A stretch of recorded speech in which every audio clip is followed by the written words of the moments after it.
Hello students, कैसे हैं आप सब। आई होप कि आप सब बढ़िया ही होंगे और आप लोग की पढ़ाई भी अच्छी चल रही होंगी। हमने लास्ट लेक्चर में देखा था, हमने कोरिलेशन टॉपिक देखा था। आज हम उसके आगे का टॉपिक देखेंगे, रिग्रेशन। रिग्रेशन लेकिन उससे पहले हम थोड़ा सा कोरिलेशन रिवाइज करते हैं, तो उसी के बाद फिर हम यहाँ पे रिग्रेशन में जा पाएंगे। हमने कोरिलेशन में क्या देखा था, दो वेरिएबल होता था एक्स और वाई। यहाँ पे हमने देखा था कोरिलेशन में, ठीक है, हमने देखा था कोरिलेशन में दो वेरिएबल्स हो रहे थे एक्स और यहाँ पे वाई।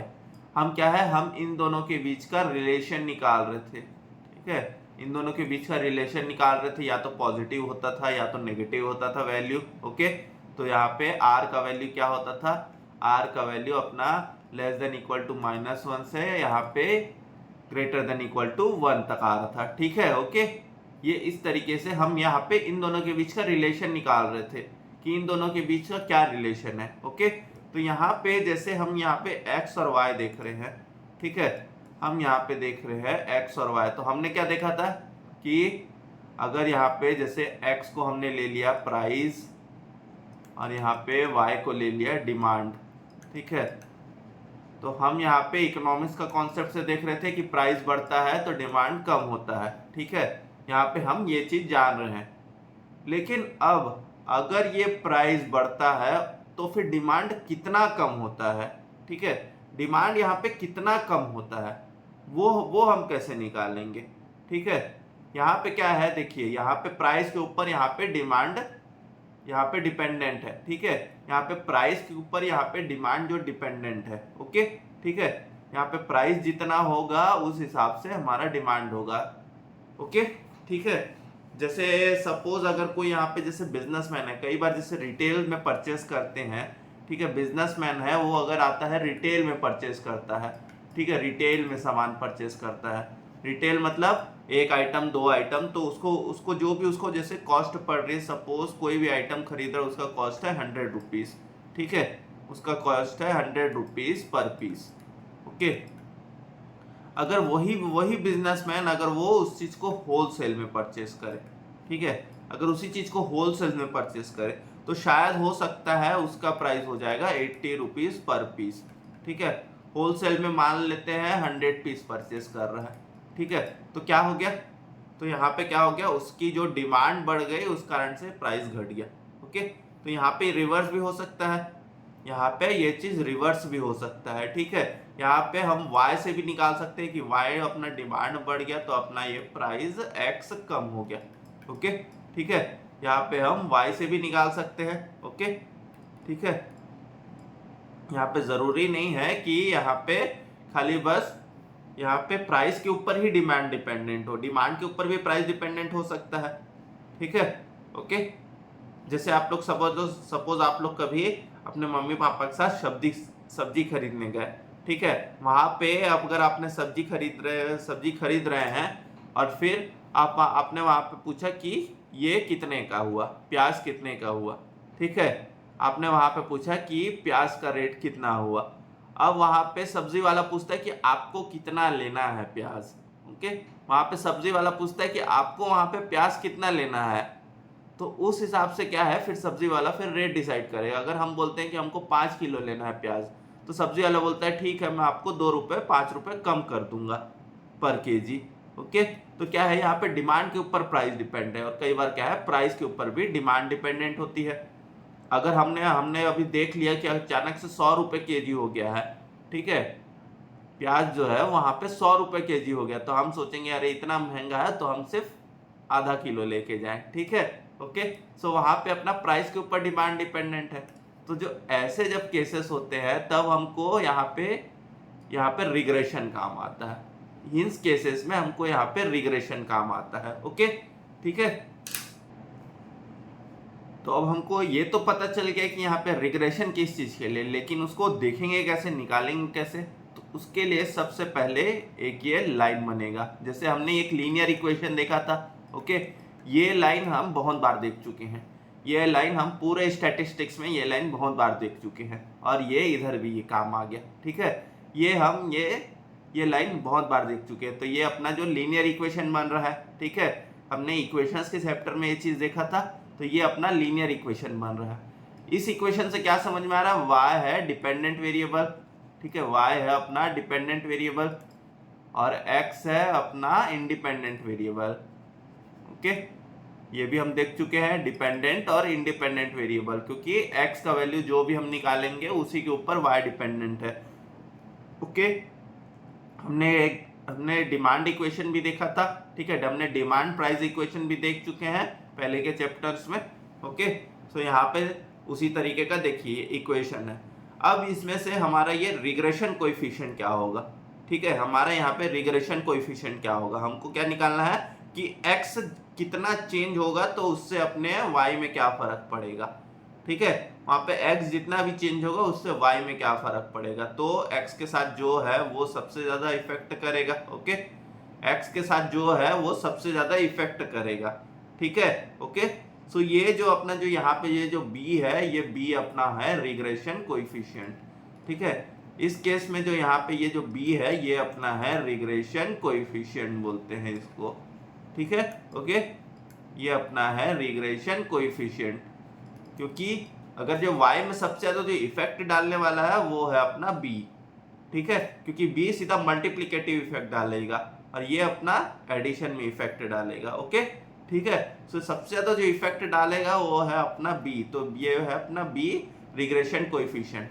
अब यहाँ पे y डिपेंडेंट है तो हम इसको ऐसा भी लिख सकते हैं by ऑन x, ठीक है, by on x, y x के ऊपर डिपेंडेंट है, ठीक है। ओके, इसको by x और यहाँ पे x, ठीक है, इसको ऐसा लिखा जाता है by x।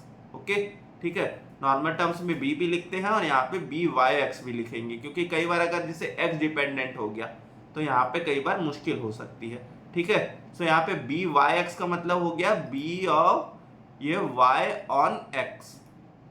इसका मतलब क्या होगा कि अगर x अपना बढ़ रहा है, ठीक है, ये by x का मतलब क्या हो गया, by x मतलब यहाँ पे by x का मतलब क्या हो गया, जो x अपना बढ़ रहा है, ठीक है, तो उसके अप्रोक्सीमेट y कितना बढ़ेगा, अप्रोक्सीमेट निकाल सकता है। ओके, एग्जैक्ट वैल्यू कोई नहीं दे सकता, अप्रोक्सीमेट वैल्यू निकल सकता है, क्योंकि डाटा काफी ज्यादा बड़े होते हैं, काफी ज्यादा स्कैटर्ड होते हैं, अलग अलग तरीका के। ओके, तो यहाँ पे अप्रोक्सीमेट वैल्यू हम निकाल सकते हैं, हम यहाँ पे एग्जैक्ट वैल्यू नहीं निकाल सकते हैं। तो यहाँ पे x के चेंज होने से इसका मतलब क्या हुआ, x के चेंज होने से y कितना चेंज हो रहा है, ठीक है, y कितना चेंज हो रहा है, ये है चेंज हो रहा है, ठीक है। थोड़ा हिंदी इंग्लिश हो जा रहा है, कोई नहीं, आप लोग को समझ में आना चाहिए, ठीक है। x के चेंज होने से y कितना चेंज हो रहा है, यहाँ पे अप्रोक्स वैल्यू, एग्जैक्ट वैल्यू कभी नहीं निकलेगा, यहाँ पे अप्रोक्स वैल्यू निकलेगा। तो इससे फिर यहाँ पे दूसरी चीज भी समझ में आ रही है कि अगर यहाँ पे b ऑफ xy आ जाता है, ठीक है, जरूरी नहीं है कि यहाँ पे y सिर्फ x के ऊपर डिपेंडेंट हो, अभी देखा हमने, अगर यहाँ पे b xy आ जाता है तो यहाँ पे लिख सकते हैं y के चेंज होने से, ठीक है, इसको हम उल्टा लिख सकते हैं, y के चेंज होने से x कितना चेंज हो रहा है। ओके, x कितना चेंज हो रहा है। ओके, अगर आप लोग को यहाँ पे थोड़ा सा भी अगर आप लोग को कॉन्सेप्ट्स में दिक्कत जाती हो तो ज्यादा लोड मत लीजिएगा, ठीक है, क्योंकि ये सारे जो स्टैटिस्टिक्स के चैप्टर है उसमें मोस्ट प्रोबेबली आपको फॉर्मूले ज्यादा काम आएंगे। ओके, 80% आपको फॉर्मूले अगर आप लोग को याद हो तो आप लोग काफी अच्छे से यहाँ पे क्वेश्चन सॉल्व कर सकते हैं, लेकिन कॉन्सेप्ट याद करना जरूरी है, क्योंकि एग्जाम में कैसे भी क्वेश्चन आ सकते हैं। तो अगर आप लोग को कॉन्सेप्ट अगर थोड़ा पता रहे तो आप कैसे भी तरीके के आप लोग क्वेश्चन सॉल्व कर सकते हैं, ठीक है। ओके, तो यहाँ पे y के चेंज होने से x कितना चेंज हो रहा है, ये भी है अपना अप्रॉक्स वैल्यू। ओके, ठीक है, ये भी है अपना अप्रॉक्स वैल्यू निकाल सकते हैं। तो यहाँ पे अगर x अगर y के ऊपर डिपेंडेंट हो तो हम यहाँ पे ऐसा लिख सकते हैं x equals to A plus B of ये एक्स वाई और यहाँ पे y। ओके, ठीक है, हम यहाँ पे इस तरीके से लिख सकते हैं। ओके, यहाँ पे x y के ऊपर डिपेंडेंट है। ओके, ये इस तरीके से ही अपना एक ये दूसरा इक्वेशन बन सकता है। ठीक है, अब ये जो अपना इक्वेशन बनता है ये अपना linear equation in two variable हमने बोला, तो ये अपना ऐसा एक लाइन बनेगा। ठीक है, ये अपना एक ऐसा एक लाइन बनेगा, ऐसा ग्राफ बनेगा। ठीक है, यहाँ पे ये अपना एक ऐसा एक ग्राफ बनता है। ओके, ठीक है, एक लाइन ऐसा बन सकता है, एक लाइन ऐसा कुछ बन सकता है। ठीक है, और अपना दूसरा लाइन ऐसा कुछ बन सकता है, यहाँ से ले लेते हैं। ठीक है, ओरिजिन अपना एक तरफ 0 से ले लेते हैं, एक तरफ कुछ ऐसा ले लेते हैं। अरे ये अपना इधर मिसप्लेस हो जा रहा है। एक अपना एक लाइन ऐसा बन सकता है। ठीक है, ऐसे हमारे यहाँ पे ग्राफ बन सकते हैं। ओके, तो यहाँ पे ये है अपना एक्स एक्सिस, ये है अपना वाई एक्सिस, सॉरी उल्टा लिखा गया। यहाँ पे ये है अपना y एक्सिस और ये है अपना x एक्सिस। ओके, सपोज ये वाला लाइन है हमारा y is equals to A plus B x. ठीक है, ये अपना है y is equals to A plus B x, और ये वाला लाइन है अपना x equals to A plus B Y. ठीक है, ऐसा हो सकता है। ओके, यहाँ पे हम एग्जैक्ट वैल्यू नहीं ले रहे हैं, तो यहाँ पे ये जो पॉइंट है जहाँ पे ये इंटरसेक्ट कर रहा है, ये जो एक पॉइंट है जहाँ पे ये इंटरसेक्ट कर रहा है। ठीक है, ओके, ये जो अपना जो पॉइंट है जहाँ पे ये इंटरसेक्ट कर रहा है, तो ये अपना क्या है, ये अपना है x बार और y बार। x बार और y बार क्या होता है, हमारा होता है अरिथमेटिक मीन। x बार और y बार होता है हमारा अरिथमेटिक मीन, आप लोग देख चुके हैं काफी अच्छे से। ओके, ठीक है, अब तो हम स्टैट्स के लास्ट पार्ट में आ रहे हैं, तो आप लोग को ये सारी चीजें तो काफी अच्छे से पता होंगी। ठीक है, तो यहाँ पे ये x बार और y बार यहाँ पे ये इंटरसेक्ट करता है। ठीक है, ओके, ये जो दो लाइन जो यहाँ पे इंटरसेक्ट करेगा ये अपना x बार और y बार में इंटरसेक्ट करता है। एक वेबसाइट है डेस्मोस, आप वहां पे जाके जैसे डेस्मोस वेबसाइट है, ठीक है, वो वेबसाइट में आप जाके आप वहां पे ये चीज वेरीफाई भी कर सकते हैं। ओके, ठीक है, आप वहां पे जाके ये चीजें वेरीफाई भी कर सकते हैं। वहां पे आप एक लाइन, वहां से आप ऐसा ग्राफ ऐसा ड्रॉ कर सकते हैं। ओके, या वहां पे आप ऐसा कोई भी ऐसा इक्वेशन बना सकते हैं। मान लीजिए यहाँ पे हमने ऐसा इक्वेशन बना दिया, y is equals to 2 plus 3x, और यहाँ पे x इज इक्वल्स टू यहाँ पे 4 प्लस 6y। ठीक है, ऐसा करके हमने यहाँ पे इक्वेशन बना दिया। तो इस इक्वेशन का आप वहां पे ग्राफ भी ड्रॉ कर सकते हैं। ओके, इस इक्वेशन का आप वहां पे ग्राफ भी ड्रॉ कर सकते हैं। एक बार होता है तो देख सकते हैं हम यहाँ पे। ठीक है, लेकिन यहाँ पे पॉसिबल नहीं है। ठीक है, यहाँ पे वो पॉसिबल नहीं है, मेरे पास यहाँ पे वो एक्सेस नहीं है। ठीक है, तो आप लोग चाहे तो ऐसा करके वहाँ पे एक ग्राफ बना के देख सकते हैं डेस्मोस की वेबसाइट में। ठीक है, ओके, डेस्मोस में आप जाके देख सकते हैं। तो यहाँ पे वो जहाँ पे वो ग्राफ जो इंटरसेक्ट करेगा वो अपना x बार और y बार में अपना इंटरसेक्ट करेगा। ओके, ठीक है, तो वो जो अपना जो ग्राफ जो इंटरसेक्ट करेगा वो अपना x बार और y बार में अपना इंटरसेक्ट करेगा। ओके, ठीक है, अब हमने यहाँ पे ये देख लिया byx bxy और यहाँ पे ये सारी चीजें देख लिया, लेकिन अब हम यहाँ पे ये चीजें निकालेंगे कैसे।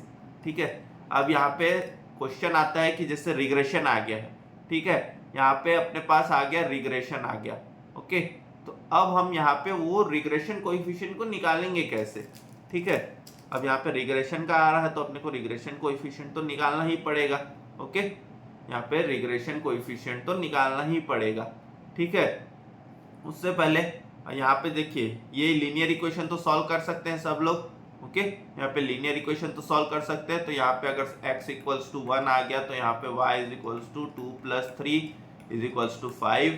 ठीक है, यहाँ पे अगर y इज इक्वल्स टू यहाँ पे 2 आ गया तो यहाँ पे x is equals to 4 plus 12 is equals to 16।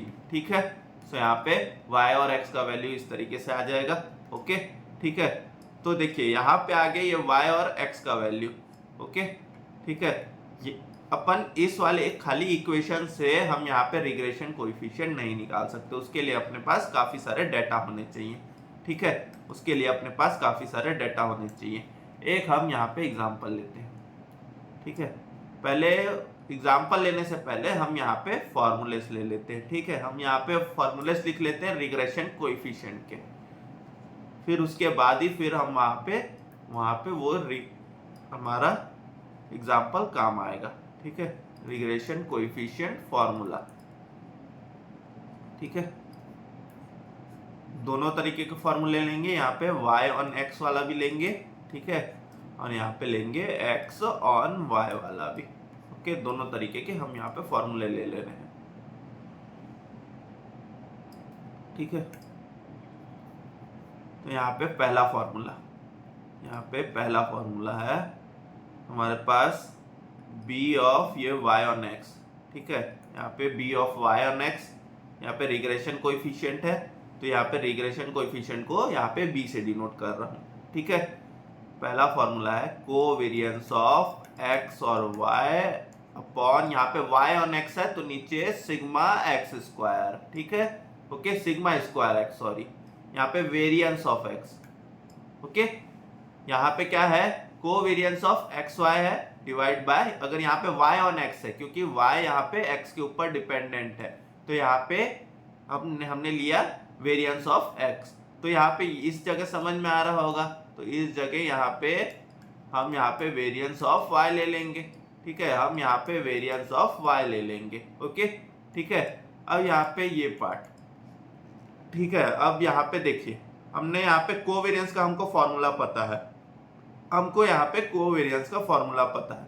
तो अब क्या करेंगे, कोवेरिएंस का फॉर्मूला पहले पुट अप करेंगे, लेकिन उससे पहले देख लेते हैं, उससे पहले हमको कोरिलेशन का फॉर्मूला देख लेते हैं। कोरिलेशन का फॉर्मूला क्या था, covariance of x y upon standard deviation of x multiplied by standard deviation of y. ठीक है, सो यहाँ पे मैं इसको लिख सकता हूँ r into standard deviation of x multiplied by standard deviation of y is equals to को एक्स वाई। ओके, ये मैंने लिख लिया। ठीक है, सो यहाँ से अपना एक दूसरा फॉर्मूला बन सकता है, यहाँ पे वो चार्ट का।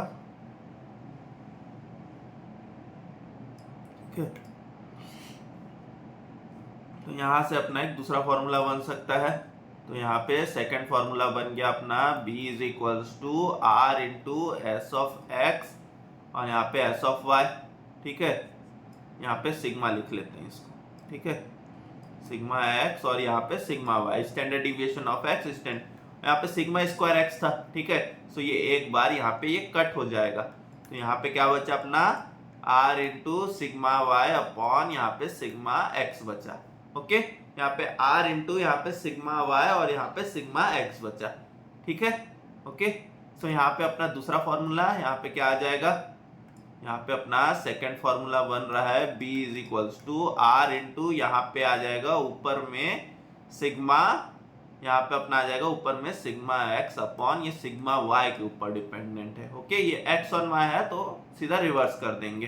ठीक है, अब फिर से हम यहाँ पे कोवेरिएंस का फॉर्मूला लेते हैं। कोवेरिएंस का दूसरा फॉर्मूला और एक क्या था, यहाँ पे कोवेरिएंस का एक और फॉर्मूला है अपने पास, यहाँ पे cov x y is equals to summation of x minus x bar और यहाँ पे y minus y bar to the यहाँ पे डिवाइडेड बाय n। ठीक है, और एक अपना कोवेरिएंस का फॉर्मूला था ये। ओके, ठीक है, यहाँ पे इस वाले लाइन को थोड़ा सा मैं डिलीट करता हूँ। ओके, थोड़ा सा इधर और ले लेता हूँ, स्पेस कम पड़ रहा है। ओके, तो देखिए ये अपना कोवेरिएंस का फॉर्मूला है, तो अब यहाँ पे हम यहाँ पे और एक यहाँ पे फॉर्मूला बना सकते हैं। ठीक है, हम यहाँ पे और एक यहाँ पे फॉर्मूला बना सकते हैं। सो यहाँ पे आ जाएगा अपने पास b is equals to, next page में ले लेते हैं इसको, जगह कम पड़ रही है। ठीक है, तो यहाँ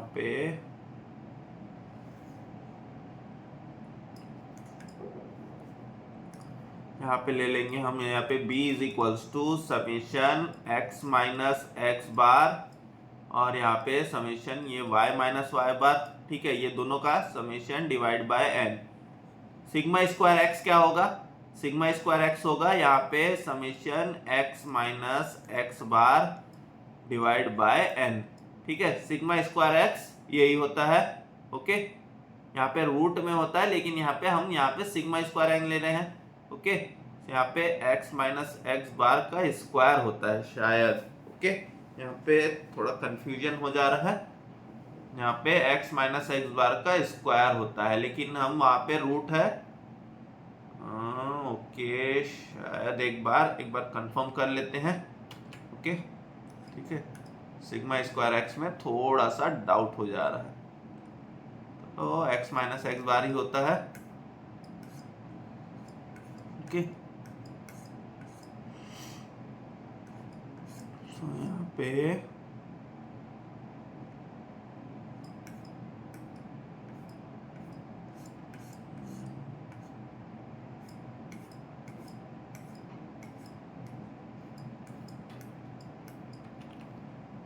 चलिए ठीक है, अगर यहाँ पे स्क्वायर होता होगा तो यहाँ पे स्क्वायर आ जाएगा। ठीक है, तो यहाँ पे ये n और n यहाँ पे कट हो गया।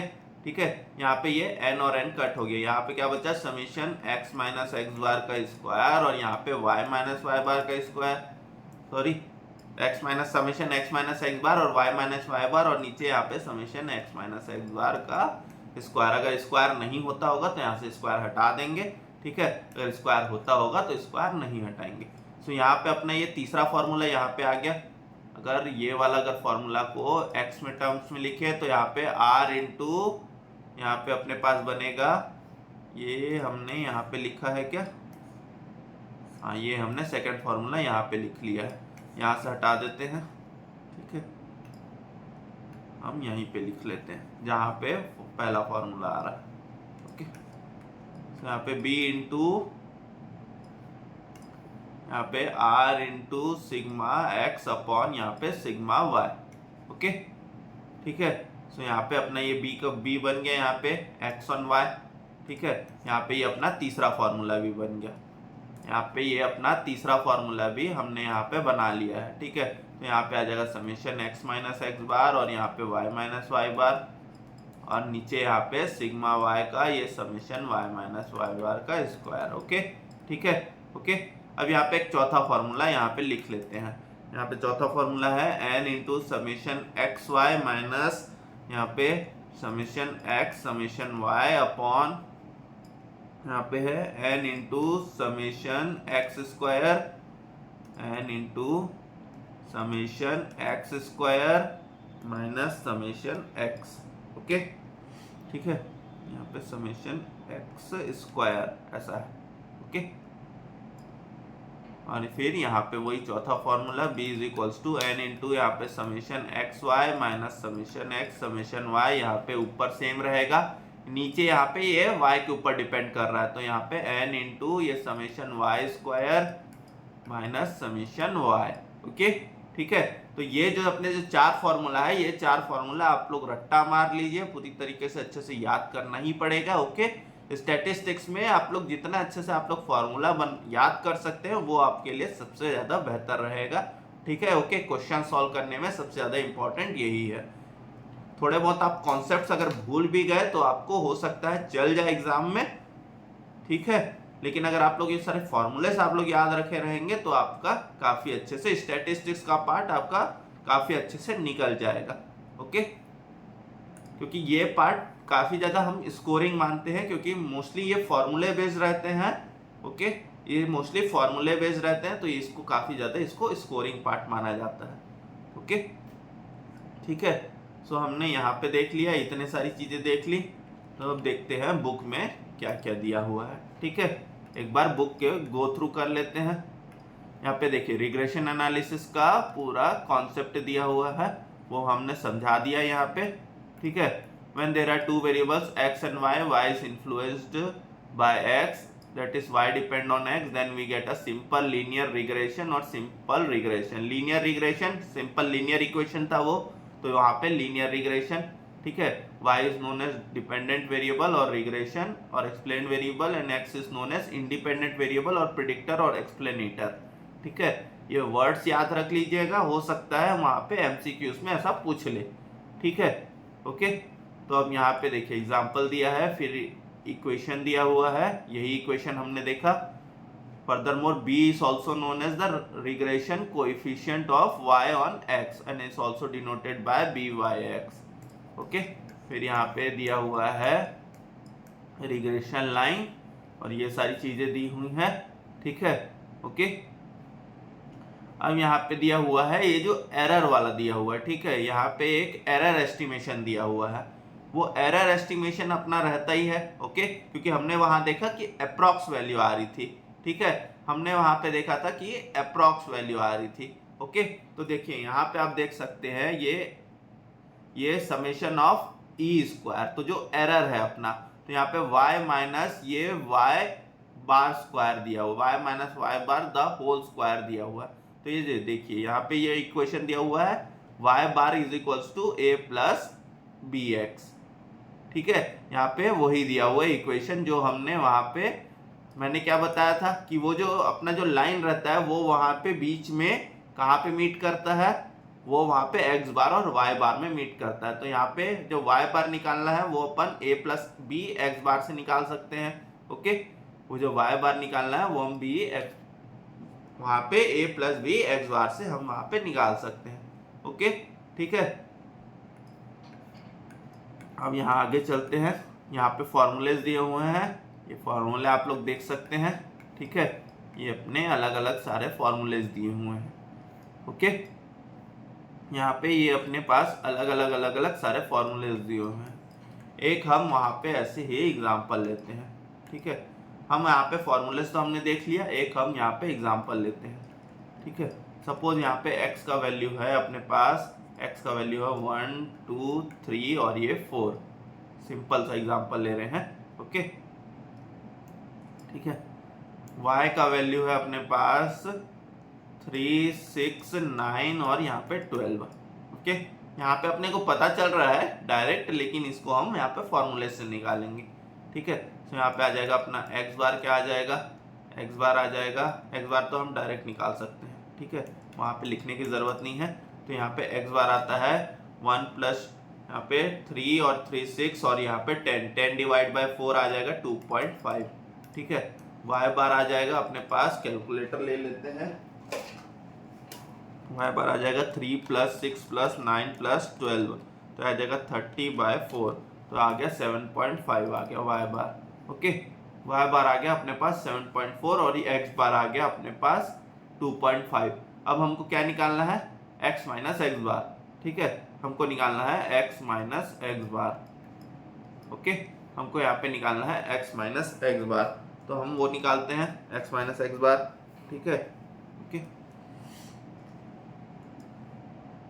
यहाँ पे x माइनस एक्स बार क्या आ जाएगा 1 माइनस 2.5, शायद हम इसका स्क्वायर निकालते थे, ठीक है। वहाँ पे ये तो अपना कोवेरियंस के लिए काम आ जाएगा x माइनस एक्स बार, ठीक है। तो यहाँ पे 1 माइनस 2.5, यहाँ पे माइनस 1.5, ठीक है। यहाँ पे आ जाएगा माइनस 0.5, यहाँ पे 3 माइनस 2.5, यहाँ पे आ जाएगा 0.5, ठीक है। और ये आ जाएगा अपने पास यहाँ पे माइनस 1.5, ठीक है, सॉरी 1.5 आएगा, ओके, ठीक है। तो वैसे ही y माइनस वाई बार निकाल लेंगे, वैसे ही हम y माइनस वाई बार निकाल लेंगे।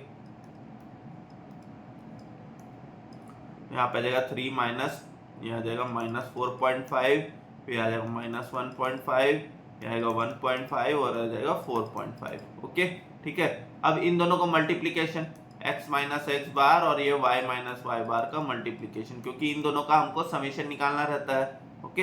इन दोनों का हमको समेशन निकालना, तो 1.5 मल्टीप्लाइड बाय 4.5, ये आ जाएगा 6.75, ठीक है। ये आ गया 6.75 और उसके बाद ये 1.5, ये 0.5 और माइनस 1.5, तो 0.5 इंटू 1.5, ये आ जाएगा 0.225, ठीक है, ओके। फिर आ गया 0.5 इंटू 1.5, ये आ गया अपने पास 0.75, ठीक है। फिर ये 1.5 इंटू 4.5, ये आ गया 6.75। यहाँ पे एक ये मिस्टेक लग रहा है हमको, 0.5 इंटू 1.5, ये आ जाएगा 0.75, ये अपने पास आ जाएगा, ये आ जाएगा 0.75 ही आएगा, ओके, ठीक है। अब हम यहाँ पे आगे हम क्या निकाल सकते, आगे हमको और क्या जरूरत है, हमको जरूरत है x माइनस एक्स बार का होल स्क्वायर। ठीक है, यहाँ पे x माइनस एक्स बार का होल स्क्वायर, यहाँ पे ये अपना फॉर्मूला ये ठीक है। ओके, हम यहाँ पे x माइनस एक्स बार तो लिख रहे थे, लेकिन ये x माइनस एक्स बार का होल स्क्वायर ही होगा। ओके, ठीक है, क्योंकि x माइनस एक्स बार तो 0 आ जाता, यहाँ पे x माइनस एक्स बार का होल स्क्वायर निकालते हैं। ओके, ठीक है, उसी के आगे यहीं पे चार्ट बना ले रहे हैं यहाँ पे हम, तो आ जाएगा 1.5 का स्क्वायर, सॉरी 1.5 का स्क्वायर, ये आ गया 2.25। ठीक है, ये आ गया अपने पास 2.25, यहाँ पे 0.5 का स्क्वायर आ जाएगा 0.25। ठीक है, 0.25, फिर यहाँ पे आ जाएगा 0.25, फिर आ जाएगा यहाँ पे 2.25। ठीक है, सो यहाँ पे ये आ गया अपने पास 2.25 प्लस 2.25 प्लस 0.25 प्लस 2.25, ये आ गया अपने पास 5। ठीक है, ये आ गया अपने पास 5। अब हमको यहाँ पे क्या निकालना था, हमको यहाँ पे निकालना है regression coefficient b of y on x। तो क्या था, समेशन अपने पास x माइनस एक्स बार और यहाँ पे y minus y bar upon यहाँ पे summation of x minus x bar का स्क्वायर। ओके, ठीक है, तो यहाँ पे x माइनस एक्स बार और y माइनस वाई बार का समेशन, इसका सम क्या होगा 6.75, यहाँ पे फिर ये 0.75 का मल्टीप्लाइड बाय 2, तो इसका समेशन आ रहा है अपने पास 15। ठीक है, इसका समेशन आ रहा है अपने पास 15, और फिर यहाँ पे क्या आ रहा है अपने पास 15/5 इज इक्वल्स टू 3। तो देखिए यही है हमारा आंसर, यहाँ पे आया 3, और यहाँ पे आप देख सकते हैं ये अपना, अगर जैसे दे x का एक चेंज के लिए y का 3 चेंज हो रहा है। ठीक है, यहाँ पे x का 1 चेंज हो रहा है, तो यहाँ पे y का 3 चेंज हो रहा है। ठीक है, देखिए आप लोग ये चीज अब यहाँ पे वेरीफाई भी कर सकते हैं। ओके, यहाँ पे हमने सिंपल डाटा इसीलिए मैंने लिया ताकि फिर आपको ये चीजें काफी अच्छे से वेरीफाई हो जाए कि ये जो हम कॉन्सेप्ट पढ़ रहे हैं वो यहाँ पे बराबर काम कर रहा है कि नहीं। ओके, ठीक है, क्योंकि अगर हम जैसे बड़े बड़े डाटा लेते हैं, रैंडम डाटा लेते हैं स्कैटर्ड, तो वहां पे क्या है, वहां पे हम वो एग्जैक्ट उस चीज को वेरीफाई नहीं कर सकते, वहां पे जो आंसर आया वो उसको हम मान लेते हैं। ठीक है, सो यहाँ पे आप जैसे देख सकते हैं, तो यहाँ पे आपको ये चीजें समझ भी आ गई होंगी। ठीक है, अगर y अगर x के ऊपर डिपेंड है, तो यहाँ पे अगर x जैसे ही 1 चेंज हुआ तो यहाँ पे y यहाँ पे 3 चेंज हो रहा है। ओके, ठीक है, अब ऐसे केसेस में यहाँ पे जैसे हमने यहाँ पे by(x) निकाला, तो हम यहाँ पे bxy भी निकाल सकते हैं, हम यहाँ पे bxy भी निकाल सकते हैं। तो यहाँ पे हम और एक यहाँ पे लाइन बना लेते हैं। ठीक है, हम यहाँ पे y माइनस वाई बार का स्क्वायर भी कर लेते हैं। ठीक है, हमने वहाँ पे x माइनस एक्स बार देखा था, हम यहाँ पे bxy भी निकाल लेते हैं। ठीक है, इतना मेहनत कर लिया है तो अब bxy भी निकाल ही लेते हैं। ओके, ठीक है, अब यहाँ पे तो y माइनस वाई बार 4.5 इंटू ये 2, तो ये आ जाएगा 20.25। ठीक है, यहाँ पे इधर ये आ रहा है अपना 20.25, और ये फिर 1.5 का स्क्वायर, ये आ गया 2.25। ठीक है, ओके, फिर यहाँ पे आएगा 2.25 और यहाँ पे आ जाएगा 20.25। ओके, ठीक है, अब इसका ले लेते हैं सम, 20.25 मल्टीप्लाइड बाई 2 मेमोरी में डाल देंगे। ठीक है, 2.25 मल्टीप्लाइड बाई 2, 20.25 मल्टीप्लाइड बाई 2 इसको मेमोरी में डाल देंगे। फिर यहाँ पे 2.25 मल्टीप्लाइड बाई 2 इसको भी मेमोरी में डाल देंगे। मेमोरी रिकॉल करेंगे तो आ रहा है अपना 45। ठीक है, ओके, अब यहाँ पे bxy निकालते हैं। bxy, तो यहाँ पे क्या आ रहा है, bxy का अपना फॉर्मूला वही formula x minus x bar और यहाँ पे y minus y bar upon summation of y minus y bar का स्क्वायर। ओके, ठीक है, सो ऊपर क्या था, ऊपर अपना वैल्यू है यहाँ पे 15। ठीक है, और नीचे का वैल्यू है अपना 45, तो ये आ गया अपना 1/3। वहां पे देख सकते हैं वो 1/3 ही होगा। ओके, ठीक है, यहाँ पे अपना ये रिग्रेशन कोएफिशिएंट यहाँ पे नेगेटिव में आ सकता है क्या, ओके, यहाँ पे अपना रिग्रेशन कोएफिशिएंट आ सकता है कि नेगेटिव में आ सकता है। ठीक है, हमारे यहाँ पे रिग्रेशन कोएफिशिएंट नेगेटिव में आ सकता है, लेकिन यहाँ पे या तो ये बी वाई एक्स और ये बी एक्स वाई दोनों सेम सिंबल होगा। ठीक है, ओके, कभी भी निकालेंगे तो b x y and b y x दोनों का सेम सिंबल होगा। बोथ में भी आइदर पॉजिटिव और नेगेटिव। बी वाई एक्स में b y x and b x y both में बी आइदर पॉजिटिव और नेगेटिव। ठीक है, में बी आइदर पॉजिटिव और नेगेटिव, पॉजिटिव और नेगेटिव। ठीक है, अब हमने ये सारी चीजें निकाल ली। यहाँ से हम एक चीज और देख लेते हैं, हम इसमें यहाँ पे रिग्रेशन निकाल लेते हैं, रिग्रेशन बोल रहा हूँ, कोरिलेशन निकाल लेते हैं। ठीक है, कोरिलेशन का formula cov xy divide by standard deviation of x और स्टैंडर्ड डिविएशन ऑफ y। ठीक है, वही था। तो यहाँ पे covariance of xy, covariance of xy is equals to summation x minus x bar, यहाँ पे y minus y bar upon n। ठीक है, ये था कोवेरियंस ऑफ xy। तो यहाँ पे कितना आ रहा है, ये आ रहा था अपने पास 45 आ रहा था, सॉरी शायद 15 आ रहा था। ओके, 15 अपॉन 4, तो ये अपने पास इसको 15 अपॉन 4 ही रहने देते हैं। ठीक है, standard deviation of x root of summation of x minus x bar का होल स्क्वायर अपॉन n। तो यहाँ पे क्या आ जाएगा, ये रूट ऑफ, इसको यहाँ पे लिख लेते हैं, सॉरी यहाँ पे 15 अपॉन 4 करते हैं, ये आ जाएगा 3.75।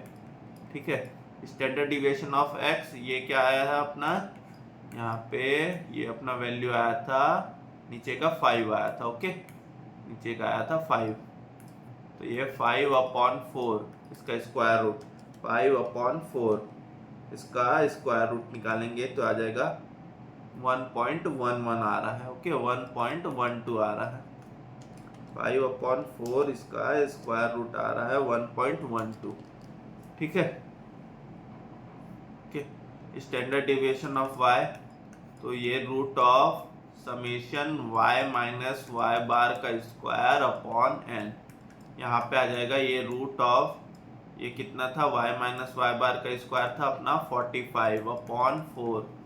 ठीक है, तो यहाँ पे 45 अपॉन 4 इसका स्क्वायर रूट, ये आ गया 3.35।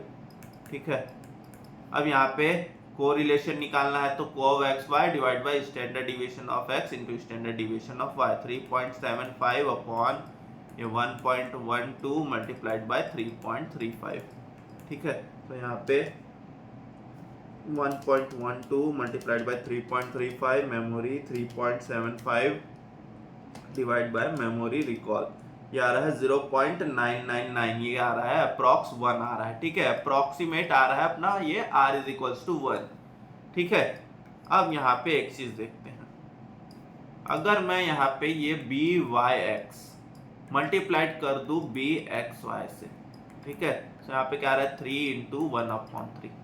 ठीक है, ये अपना क्या आ रहा है 1, ये अपना आ गया 1 और अपना आ गया था कोरिलेशन भी 1। ओके, ठीक है, यहाँ पे ये दोनों अपना 1 आ गया है, तो यहाँ पे इससे क्या समझ में आ रहा है, b y x into b x y is equals to r. ठीक है, ये हमारा एक और ये फॉर्मूला बन गया। ठीक है, b y x into b x y is equals to r. Okay, दोनों रिग्रेशन कोएफिशिएंट को मल्टीप्लाई करेंगे तो हमारे यहाँ पे कोरिलेशन कोएफिशिएंट बन जा रहा है।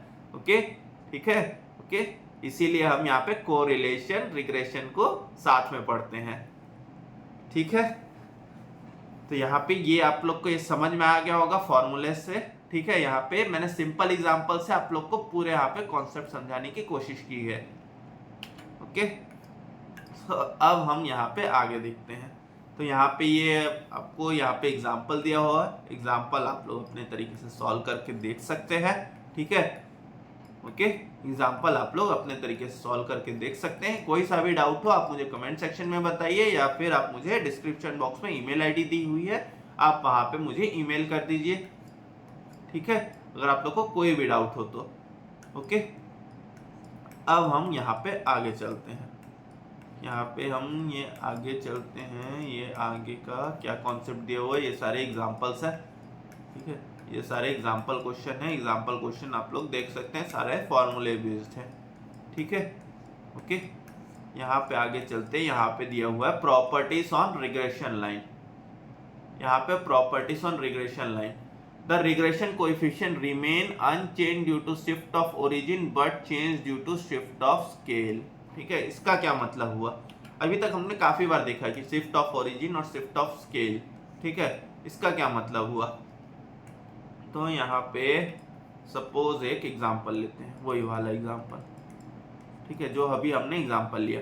यहाँ पे ले रहा हूँ x, यहाँ पे ले रहा हूँ y, तो ये आ गया 1 2 3 और ये 4, और ये आ गया अपने पास 3 6 9 और ये आ गया 12, ओके, ठीक है। यहाँ पे यही ले लिया। अब मैं क्या करूँगा, x में से -1 कर देता हूँ, ठीक है। मैं यहाँ पे ले लेता हूँ u is equals to x minus 1, और यहाँ पे ले लेता हूँ v इज इक्वल्स टू ले लेता हूँ y माइनस, यहाँ पे ले लिया अपने 2 ले लेते हैं, ठीक है, ओके। यहाँ पे कुछ भी ले सकते हो आप लोग, यहाँ पे प्लस माइनस कुछ भी कर सकते हो, ओके। तो यहाँ पे x माइनस 1, तो ये आ गया 0, ये आ गया 1, ये आ गया 2, ये 3, ठीक है। ये आ गया अपने पास 1, ये आ गया 4, ये आ गया अपने पास 7, और ये आ गया अपने पास 12 माइनस 2 आ गया अपने पास 9, ठीक है। अब हम यहाँ से अब अपना फॉर्मूला यूज करेंगे, ठीक है। यहाँ से x माइनस एक्स बार y माइनस वाई बार वही वाला फॉर्मूला ले लेते हैं, तो यहाँ पे u बार ले लेते हैं, ठीक है। यहाँ पे x और y को हमने uv में कन्वर्ट कर दिया, तो अब मैं यहाँ पे u बार ले लेता हूँ, तो u बार आ जाएगा मेरा 1 + 2 + 3/4, ये आ गया 1.5, ठीक है। यहाँ पे v बार आ गया अपने पास, v बार क्या आएगा 1 + 4 + 7 + 9 डिवाइड बाय 4, ये आ गया 5.25, ठीक है। तो अब यहाँ पे u माइनस u बार, ओके, ठीक है, यहाँ पे u माइनस u बार, तो ये अपने पास आ जाएगा 0 माइनस, ये आ जाएगा -1.5, ठीक है, ये आ जाएगा -0.5, फिर ये आ गया अपने पास 0.5 और ये आ गया 1.5, ठीक है। ये आ गया v माइनस v बार क्या आएगा, यहाँ पे आ गया अपने पास v माइनस v बार आ गया 1 माइनस 5.25, तो आ गया -4.25, ठीक है। फिर आ गया 4 माइनस 5.25, ये आ गया -1.25, ठीक है। फिर आएगा 7 माइनस 5.25, ये आ गया 1.75, ठीक है। फिर 9 माइनस 5.25, ये आ गया 3.75, ठीक है, ओके। अब आगे चलते हैं, यहाँ पे आगे हम यहाँ पे u माइनस u बार और v माइनस v बार का u माइनस u बार, ठीक है, multiplied by v minus v bar, okay. ये दोनों का मल्टीप्लिकेशन हमको वहाँ पे लगेगा, वहाँ पे कोवेरियंस निकालने के लिए 4.25, यहाँ पे 6.375, ठीक है। यहाँ पे 0.5 इंटू 1.25, यहाँ पे आ गया 0.625, ठीक है। 0.5 इंटू 1.75, ये आ गया 0.875, ठीक है। और ये आ गया 1.5 मल्टीप्लाइड बाय 3.75, ये आ गया 5.625, ठीक है। इन सब का सम यहाँ पे मेरे को मेमोरी में रखना था, मैं भूल गया हूँ, लेकिन आप लोग अगर ऐसा कोई पार्ट है तो यहाँ पे आप इसको मेमोरी में डाल दीजिएगा एक एक कैलकुलेशन करने के बाद, ओके। सो यहाँ पे आ गया अपने पास, ये आ गया 13.5, ठीक है। अब हमको यहाँ पे u माइनस u बार का स्क्वायर, u माइनस u बार का स्क्वायर, और यहाँ पे v माइनस v बार का भी स्क्वायर, ओके, ये भी निकालना है। तो यहाँ पे u माइनस u बार का स्क्वायर, यहाँ पे आ जाएगा 1.5 का स्क्वायर, ये आ गया 2.25, यहाँ पे ये आ गया 2.25, ये आ गया 0.5 का स्क्वायर 0.25, फिर से आ गया यहाँ पे 2.25, और यहाँ पे आ जाएगा हमारे पास यहाँ पे आ गया, यहाँ पे 0.25 आएगा, ओके। और यहाँ पे आ जाएगा फिर से 2.25, तो ये अपना वही बन गया जो उस पार्ट में बना था, ठीक है, ओके। ये शायद अपना वही बन गया है 5। ठीक है, ये अपना u माइनस यू बार का स्क्वायर 5 ही बन गया है। ठीक है, अब यहाँ पे v माइनस वी बार का स्क्वायर देख लेते हैं। 4.25 का स्क्वायर आ गया है 18.06। ठीक है, सॉरी ये कुछ शायद मिस्टेक हो रहा है, नहीं सही है। ओके, ये आ रहा है अपने पास 18.0625। ठीक है, अभी के लिए इसको ऐसे ही रहने देते हैं। फिर यहाँ पे 1.25 मल्टीप्लाइड बाई ये 1.5625। ठीक है, 1.75 मल्टीप्लाई करके ये, तो यहाँ पे 3.0625। ठीक है, 3.75 मल्टीप्लाई करके इक्वल टू तो 14.0625, 14.0625। अब अगर मैं इसका सबका मेमोरी रिकॉल कर दूं, ठीक है, तो यहाँ पे ये सबको मैंने मेमोरी में डालना भूल गया फिर से मैं। ओके, ठीक है, 3.0625 प्लस 14.0625, तो यहाँ पे आ रहा है 36.75 आ रहा है ये। ठीक है, ये आ रहा है अपना 36.75। अब हम यहाँ पे निकाल लेते हैं बी वाई एक्स और बी एक्स वाई। ठीक है, यहाँ पे निकाल लेते हैं बी वाई एक्स, खाली एक ही निकाल लेते हैं। यहाँ पे बी वाई एक्स आएगा अपने पास ये summation of u minus u bar, तो यहाँ पे ये वाला 13.5 डिवाइडेड बाय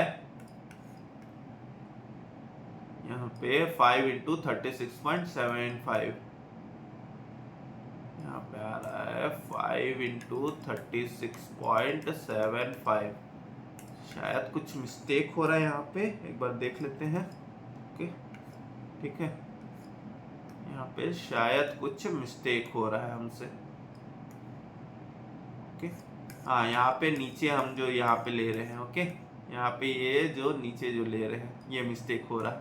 ठीक है, नीचे खाली 5 लेना है। ओके, नीचे यहाँ पे हमको 5 लेना है और यहाँ पे शायद यहाँ कुछ मिस्टेक हो रहा है। ओके, एक बार वेरीफाई कर लेते हैं। यहाँ पे हम इसको वेरीफाई कर लेते हैं। ये आ गया 0.5, ये आ गया 0.5, ये आ गया 1.5। ठीक है, ओके, ये अपना पास आ गया 1 प्लस 2 प्लस 3 डिवाइड बाय 4, ये आ गया था 1.5। ओके, तो 6/4, ये आ गया 1.5, ये आ गया 1.5, 0.5 यहाँ पे। ठीक है, और यहाँ पे अपन y माइनस 2 ले लिया था हमने, यहाँ पे 6.375। कुछ कैलकुलेशन मिस्टेक है क्या, एक बार वेरीफाई कर लेते हैं। ठीक है, कि यहाँ कुछ मिस्टेक लग रहा है मुझे। 1 प्लस 4 प्लस 7 प्लस 9, यहाँ पे कहीं मिस्टेक है। 9 माइनस 2 7 और ये 12 माइनस 2 यहाँ पे आएगा 10। तभी मैं सोचूं कि यहाँ पे अपना वैल्यू कैसे गड़बड़ा रहा है। ओके, यहाँ पे आएगा 10, तो यहाँ पे अपना हो जाएगा 1 plus 4 plus 7 plus 10 divide by 4, तो यहाँ पे आ गया 5.5, यहाँ पे आ गया अपने पास 5.5। ठीक है, यहाँ पे वैल्यू मिस्टेक्स आ रहा था, तो यहाँ पे 1 माइनस 5.5, तो यहाँ पे आ गया 4.5, यहाँ पे आएगा 4 माइनस 4.5। ठीक है, यहाँ पे जहाँ 2 5 था यहाँ पे 5 आ जाएगा। ठीक है, यहाँ पे भी आ जाएगा 1.5, क्योंकि 7 माइनस 5.5 करेंगे और यहाँ पे आ जाएगा अपने पास 10 माइनस 5.5 आएगा, तो यहाँ पे आ जाएगा 4.5। ठीक है, तो यहाँ पे अगर आप लोग देख पा रहे हैं तो u minus u bar, v minus v bar, और यहाँ पे जो आया था अपने पास, यहाँ पे जो x माइनस एक्स बार और y माइनस वाई बार दोनों सेम आ रहा है। ठीक है, यहाँ पे ये दोनों अपना वैल्यू सेम आ रहा है। ओके, देख पा रहे हैं यहाँ पे ये और ये वैल्यू अपना सेम आ रहा है, तो यहाँ पे ये वैल्यू भी हमारा सेम आएगा। ओके, यहाँ पे ये वैल्यू भी हमारा यहाँ पे सेम आएगा। ठीक है, ये वैल्यू और ये सारे वैल्यूज भी हमारे यहाँ पे सेम आएंगे। ठीक है, तो यहाँ पे अगर हम ये वाला वैल्यू लेंगे तो इसका पूरा सम आ जाएगा 15। ठीक है, ये वाला वैल्यू लेंगे तो इसका सम आ जाएगा हमारे पास 45। ठीक है, सो यहाँ पे जैसे इस क्वेश्चन में ये हमने जैसे सॉल्व किया, तो यहाँ पे अपना बन जाएगा ये 15/5, ये भी हो जाएगा। ठीक है, ये अपना 15/5 होगा, तो ये भी अपना आ गया 3। तो यहाँ से इस क्वेश्चन से क्या समझ में आया कि हम यहाँ पे कुछ भी यहाँ पे माइनस या फिर प्लस करते हैं तो यहाँ पे उससे कुछ फर्क नहीं पड़ रहा है। ठीक है, यहाँ पे माइनस और प्लस करते हैं तो उससे कुछ फर्क नहीं पड़ रहा है। ओके, अब हम यहाँ पे इसको थोड़ा सा चेंज करते हैं, ये एग्जाम्पल को हम यहाँ पे थोड़ा सा चेंज करते हैं। यहाँ पे हमने ये निकाल लिया था, यही एग्जाम्पल लेते हैं, सेम एग्जाम्पल। ठीक है, ये सेम एग्जाम्पल लेते हैं। तो यहाँ पे ये x है और यहाँ पे है y। यहाँ पे हमने लिया 1 2 3 4। ठीक है, यहाँ पे लिया 3 6 9 और यहाँ पे ले लिया 12। ठीक है, अब मैं क्या करूँगा, x डिवाइडेड बाय, मैं यहाँ पे कर देता हूँ x डिवाइडेड बाय कर दूंगा, यहाँ पे 2 कर देता हूँ। ठीक है, x से यहाँ पे डिवाइड बाय 2 कर देता हूँ। u is equals to x divide by 2 and y is equals to, यहाँ पे v is equals to y divide by 3। Okay, इस तरीके से अपन इसको कर देते हैं, यहाँ पे डिवाइड कर देते हैं। तो यहाँ पे 1/2 करेंगे तो यहाँ पे आ जाएगा 0.5, ये आ गया 1, ये आ गया 1.5, ये आ गया 2। ओके, यहाँ पे आ जाएगा, ये आ जाएगा 1, ये 2, ये 3 और ये 4।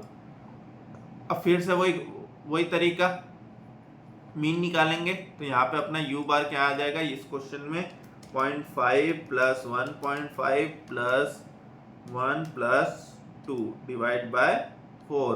तो यहाँ पे आ गया 1.25। यहाँ पे अपना u बार आ गया 1.25 और यहाँ पे v बार क्या आ जाएगा, 1 plus 2 plus 3 plus 4 divide by 4। ये आ गया अपने पास 2.5। ठीक है, u माइनस u बार, यहाँ पे v माइनस v बार। ओके, ठीक है, सो यहाँ पे इसको सॉल्व करेंगे, u माइनस u बार आएगा 0.5 माइनस 1.25, तो ये आ गया 0.75 माइनस 0.75, यहाँ पे आ जाएगा माइनस 0.25। ठीक है, यहाँ पे आ जाएगा 0.25 और यहाँ पे आ जाएगा 0.75। ठीक है, यहाँ पे सॉल्व करेंगे तो 2.5 1 माइनस 2.5, ये आ गया माइनस 1.5। ठीक है, ये आ जाएगा, ये अपना आ जाएगा माइनस 0.5, ये आ गया 0.5 और ये आ गया 1.5।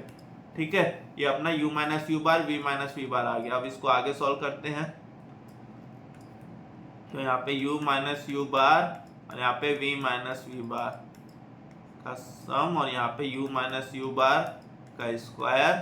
ठीक है, अभी खाली इसी को ही लेते हैं। ठीक है, अभी खाली हम यहाँ पे बी वाई एक्स ही निकाल लेंगे, बी एक्स वाई अभी यहाँ पे नहीं निकालते। तो यहाँ पे 0.75 इंटू 1.5, इसको डाल दूंगा मेमोरी में, याद है 1.125। ठीक है, 0.25 मल्टीप्लाइड बाय 0.5, इसको भी डाल दूंगा मेमोरी में, 0.125। ठीक है, 0.25 मल्टीप्लाइड बाय 0.5, इसको भी डाल देंगे मेमोरी में, फिर से आएगा 0.125। यहाँ पे 0.75 मल्टीप्लाइड बाय 1.5, इसको भी डाल देंगे मेमोरी में, ये आ गया फिर से 1.125। ठीक है, ओके, इन सब का सम हो गया। यहाँ पे मेमोरी रिकॉल करेंगे तो आ गया अपने पास 2.5, सॉरी यहाँ पे मिस्टेक हो रहा है, 1.125 प्लस 0.125 प्लस 0.125, ये बराबर है, ये आ गया अपने पास 2.5। ठीक है, ओके, अब यहाँ पे 0.75 का स्क्वायर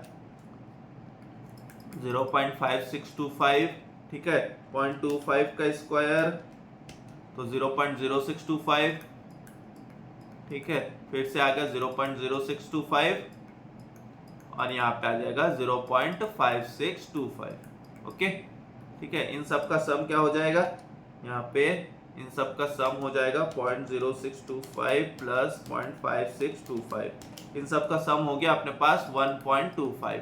ठीक है, इन सब का सम हो गया अपने पास 1.25। अब मैं यहाँ पे अगर मैं बी वाई ऑफ एक्स निकालता हूँ तो यहाँ पे मेरे पास क्या आ जाएगा, वाई ऑफ एक्स यहाँ पे नहीं आएगा, यहाँ पे आ जाएगा मेरा वी ऑफ यू। ठीक है, वी और यू, यहाँ पे वी और यू है, तो यहाँ पे अगर मैं निकालूंगा तो ये आ जाएगा मेरा 2.5 अपॉन ये 1.25, जो कि आ रहा है मेरा वैल्यू आ रहा है 2। ओके, जो कि आ रहा है मेरा वैल्यू आ रहा है 2। तो इस अगर हमने यहाँ पे डिवाइड किया तो हमारा यहाँ पे चेंज हो गया। ठीक है, और हमने वहाँ पे ऐड किया था, सॉरी वहाँ पे हमने माइनस किया था, तो वहाँ पे हमारा कुछ भी वैल्यू कोई भी चेंज नहीं हुआ था। ठीक है, यहाँ पे ये अपना बी वी ऑफ यू है। ठीक है। यहाँ पे बी वी ऑफ यू है वो आ गया 3, और इस केस में आ गया अपने पास 2, ठीक है। इस केस में आ गया अपने पास 2। अगर हमने यहाँ पे डिवाइड किया तो हमारे यहाँ पे वैल्यू चेंज हो गया, लेकिन अगर हमने वहाँ पे माइनस किया तो वहाँ पे वैल्यू चेंज नहीं हुआ।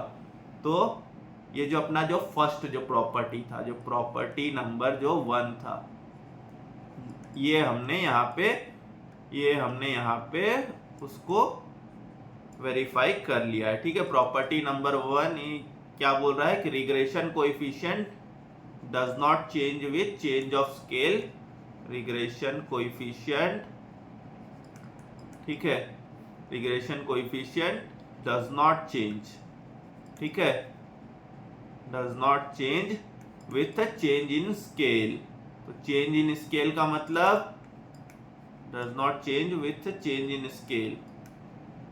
तो चेंज इन स्केल का मतलब ऐड और लेस, ठीक है, ऐड और सब्ट्रैक्ट, ऐड और सब्ट्रैक्ट, ओके, ठीक है। और यहाँ पे चेंजेस, सॉरी यहाँ पे चेंज इन ओरिजिन है, सॉरी यहाँ पे स्केल नहीं है, यहाँ पे है ओरिजिन, और यहाँ पे changes with change in scale. Change in scale का मतलब मल्टीप्लाई और डिवाइड, ठीक है, ओके। तो हम यहाँ पे अगर मल्टीप्लाई और डिवाइड करते हैं तो उससे कोई फर्क नहीं पड़ रहा है, ठीक है, नहीं सॉरी, मल्टीप्लाई और डिवाइड कर रहे हैं तो उससे फर्क पड़ रहा है यहाँ पे, और अगर हम यहाँ पे ऐड और लेस कर रहे हैं तो उससे कोई फर्क नहीं पड़ रहा है, ठीक है। सो यहाँ पे अपना ये प्रॉपर्टी नंबर जो 1 है ये अपन यहाँ पे सेटिस्फाई कर चुके हैं, ओके। हम यहाँ पे डिवाइड करके भी देख चुके हैं, हम यहाँ पे माइनस करके भी देख चुके हैं, ओके, ठीक है। आप लोग चाहो तो यहाँ पे मल्टीप्लाई करके भी देख सकते हो, और यहाँ पे आप लोग एडिशन करके भी इसको सॉल्व करके देख सकते हो, आप लोग को यही चीज मिलेगा, ओके, ठीक है। क्योंकि एडिशन और सब्ट्रैक्शन लगभग एक साथ चलते हैं, ओके, और यहाँ पे मल्टीप्लिकेशन और डिवीजन एक साथ चलते हैं। तो यहाँ पे remains unchanged due to shift of origin, हमने वहां पे ओरिजिन शिफ्ट किया तो उससे भी कोई फर्क नहीं पड़ा, लेकिन शिफ्ट ऑफ स्केल जैसे ही हमने उसको डिवाइड किया वहां पे हमारा वैल्यू पूरा चेंज हो गया, ठीक है। तो यहाँ पे this property stated if an original pair of variables x y and if they are change to pair u v where, यहाँ पे देखिए ये सारी चीजें दी हुई है। तो यहाँ पे b y x is equal to q upon p into b v u, यहाँ पे b y x is equal to q upon p into b v u ऐसा लिखा है। तो अगर जैसे यहाँ पे क्या हो गया, यहाँ पे हो गया 2, ठीक है।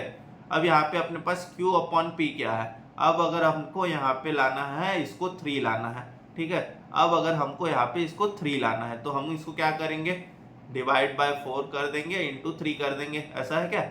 नहीं, यहाँ पे देखिए हमने क्या है, ये लिया 3 लिया था और यहाँ पे हमने डिवाइड बाय 2 किया था, ठीक है। हमने यहाँ पे डिवाइड बाय 2 किया था तो ये अपना आ गया, ये अपना p आ गया, ये अपना q हो गया, ठीक है। ये अपना q हो गया और ये अपना p हो गया। तो यहाँ पे इस क्वेश्चन में यहाँ पे p क्या है, अपने पास है 2 और यहाँ पे q क्या है, अपने पास 3। तो अब अगर मेरे को यहाँ पे bxy लाना है, ठीक है, मैं यहाँ पे bxy लाना है तो मैं क्या करूँगा, q upon p into b of v u. तो यहाँ पे ये आ गया, मेरे पास आ गया 3/2 मल्टीप्लाइड बाई 2, तो ये आ गया मेरे पास 3 और यही था अपना bxy, ठीक है, यही था अपना bxy, ओके, सॉरी ये byx है ना, यहाँ पे bxy लिख दिया मैंने जल्दी में, ठीक है। सो यहाँ पे देखिए यही है अपना byx, ओके, ठीक है, आप लोग देख पा रहे हैं यहाँ पे, तो यही है अपना byx। तो यहाँ पे ये जो अपना फॉर्मूला लिखा हुआ है ये वही चीज है, ओके। तो अगर वैसे अगर bxy निकालना है तो p upon q into b u v, same उसका उल्टा कर देंगे, ओके, ठीक है। अब यहाँ पे सेकंड प्रॉपर्टी दिया हुआ, the two lines of regression intersect at point x bar and y bar when x and y are the variables under consideration. ये मैंने पहले ही बता चुका हूँ, ठीक है, ये चीज हम यहाँ पे पहले ही देख चुके हैं कि वो वहां पे x बार और y बार वहां पे वो इंटरसेक्ट करता है, ओके, ठीक है, वो वहां पे वो लाइन वहां पे इंटरसेक्ट करता है, ठीक है। आगे देख लेते हैं, the coefficient of correlation between two variables x and y is a simple geometric mean, is a simple geometric mean of the two regression coefficient. ठीक है, यहाँ पे सिंपल ज्योमेट्रिक मीन लिखा हुआ, हमने क्या है, हम वहाँ पे डायरेक्ट खाली बस मल्टीप्लाई कर दिए थे। ओके, लेकिन ये क्या है, ये उसका ज्योमेट्रिक मीन है। तो देखिए यहाँ पे क्या था, यहाँ पे हमने डायरेक्ट मल्टीप्लाई किया तो हमारा यहाँ पे ये वैल्यू में फर्क नहीं पड़ा। क्यों नहीं पड़ा? क्योंकि यहाँ पे हमारा 1 ही था। ठीक है, इसलिए हमको यहाँ पे ये अपनी गलती हमें पकड़ में नहीं आई। ठीक है, क्योंकि यहाँ पे 1 आ रहा था और अगर मैं 1 का ज्योमेट्रिक मीन निकालता तो यहाँ पे अपना 1 ही आता। ठीक है, ओके, अगर मैं यहाँ पे 1 का ज्योमेट्रिक मीन निकालता तो यहाँ पे 1 ही आता, लेकिन यहाँ पे एक्चुअल फॉर्मूला है ये है। ओके, ठीक है, यहाँ पे हम इस फॉर्मूले को चेंज कर देते हैं, यहाँ पे हम इस फॉर्मूले को चेंज कर देते हैं। ओके, अब कुछ स्टूडेंट क्या है, अगर स्टार्टिंग का अगर उन्होंने पार्ट देखा तो वो लोग क्या करेंगे, वो लोग फिर बोलेंगे कि यहाँ पे ये हमने मिस्टेक कर दिया है। ओके, ठीक है, ये हमने मिस्टेक कर दिया है हमने, लेकिन उसके आगे अगर उन्होंने नहीं देखा तो उन्हें समझ नहीं आया कि हमने इसको रेक्टिफाई भी किया है। ठीक है, तो यहाँ पे ये प्लस माइनस ये आ जाएगा। ठीक है, यहाँ पे क्या था, इस वाले क्वेश्चन में r था 1, तो अगर मैं इसका ज्योमेट्रिक मीन भी निकालता तो यहाँ पे r 1 आता। ठीक है, अब यहाँ पे ये प्लस और माइनस अपने को क्या सिंबल लेना है, वो अपना bxy और byx के ऊपर डिपेंड करेगा।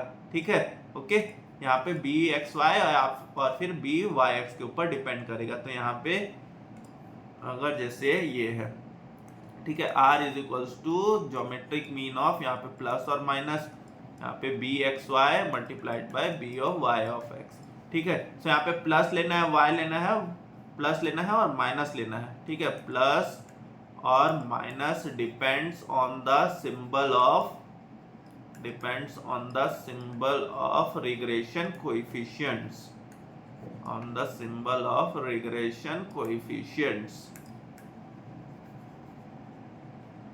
ठीक है, ओके, अगर यहाँ पे दोनों रिग्रेशन कोएफिशिएंट का अगर सिंबल अगर नेगेटिव रहेगा तो हम यहाँ पे नेगेटिव लेंगे, अगर रिग्रेशन कोएफिशिएंट का सिंबल अगर पॉजिटिव होगा तो हम यहाँ पे पॉजिटिव सिंबल लेंगे। ओके, ठीक है, लेकिन यहाँ पे bxy और byx का सिंबल सेम होना चाहिए।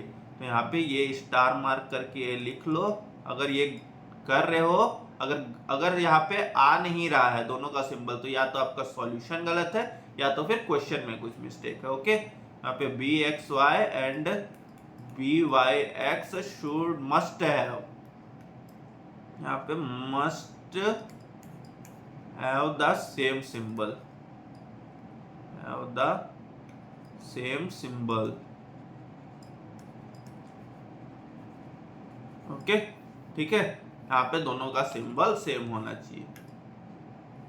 The sign of correlation coefficient would be the common sign of the two regression coefficient. This property says that if two regression coefficient are denoted by ये जो भी लिखा हुआ है, ठीक है, then the coefficient of correlation is given by a formula. If both regression coefficients are negative, r would be negative. If both are positive, r would be same as a positive value. ठीक है, ये वही चीज लिखा हुआ है, आगे example दिया हुआ है, अपने से देख लेंगे आप लोग।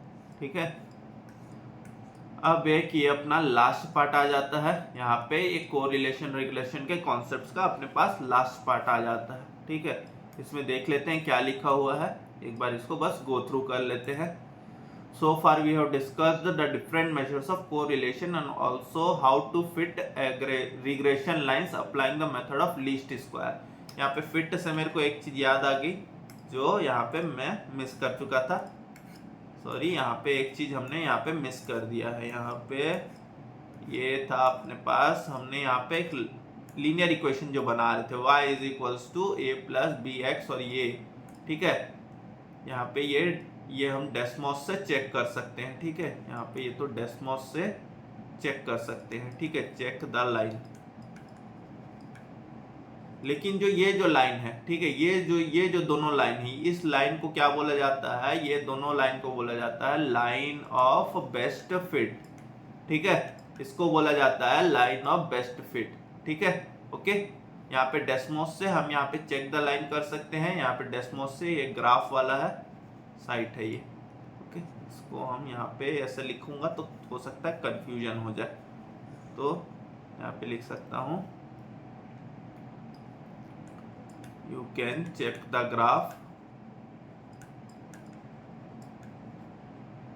Graph from Desmos site.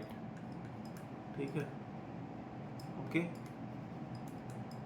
ये लिख सकता हूँ। ठीक है, इसको बोला जाता है लाइन ऑफ बेस्ट फिट। वहाँ पे वो फिट वर्ड आया तो उससे मुझे याद आया कि ये चीज मैंने बतानी भूल गया था। ठीक है, ओके, और ये बताना भूल गया था।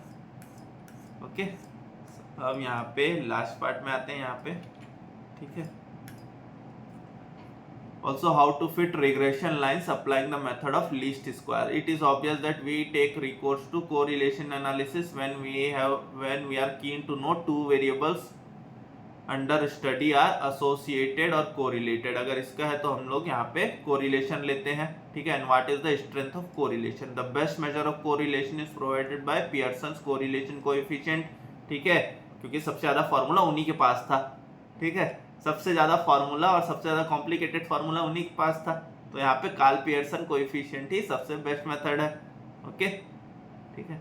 However, one severe limitation of correlation coefficient, as we have already discussed, that it is applicable only in case of a linear relationship between two variables। ठीक है, ये खाली लीनियर रिलेशनशिप्स में ही ज्यादा बेहतर काम आता है। ठीक है, ओके, जहाँ पे लीनियर रिलेशनशिप ना हो वहाँ पे इसमें मुश्किल हो जाती है। यहाँ पे जहाँ पे लीनियर रिलेशनशिप ना हो वहाँ पे मुश्किल हो जाती है। अब मुश्किल कैसे होती है वो सारी चीजें आप लोग को जानने की जरूरत नहीं है। ठीक है, काफी ज्यादा कॉम्प्लिकेटेड हो जाएगा। Okay, if two variables x and y are independent or uncorrelated, then obviously the correlation coefficient between x and y is 0। अगर uncorrelated है तो x and y 0 होगा।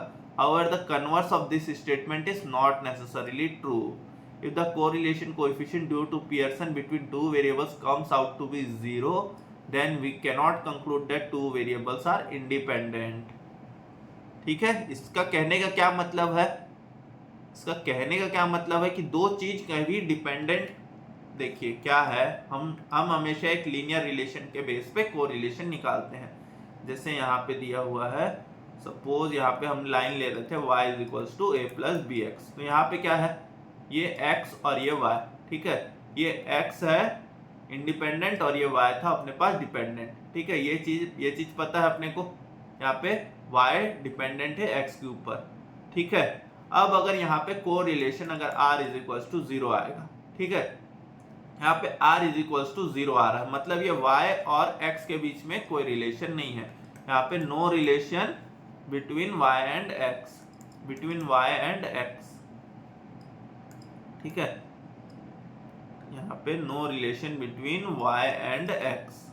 ओके, ऐसा चीज हो सकता है। अगर r इज इक्वल्स टू 0 होता है तो मतलब कोई रिलेशन नहीं है, तो कोई रिलेशन नहीं है तो हम ये मान सकते हैं कि y and x are independent.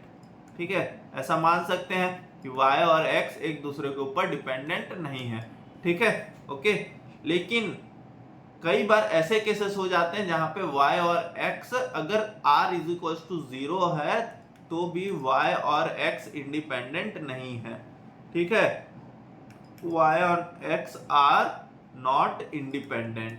ठीक है, ऐसे केसेस कब होंगे, ऐसे केसेस अपने पास कब होंगे? ठीक है, यहाँ पे जैसे कई चीजें हो रही है, सपोज अगर दो कंपनियां हैं, सपोज यहाँ पे राइस का प्रोडक्शन ले लेते हैं। ठीक है, यहाँ पे हम ले लेते हैं राइस प्रोडक्शन और यहाँ पे ले लेते हैं हम यहाँ पे शुगर का प्रोडक्शन। ठीक है, ओके, ठीक है, तो यहाँ पे राइस प्रोडक्शन बढ़ रहा है, शुगर प्रोडक्शन भी बढ़ रहा है। इन दोनों का आपस में कोई रिलेशन नहीं है। ठीक है, राइस का और ये शुगर प्रोडक्शन का कोई रिलेशन नहीं है आपस में। ठीक है, लेकिन ये दोनों तब भी इंडिपेंडेंट नहीं है, ये दोनों डिपेंडेंट है टाइम के ऊपर। ठीक है, ये दोनों डिपेंडेंट है टाइम के ऊपर।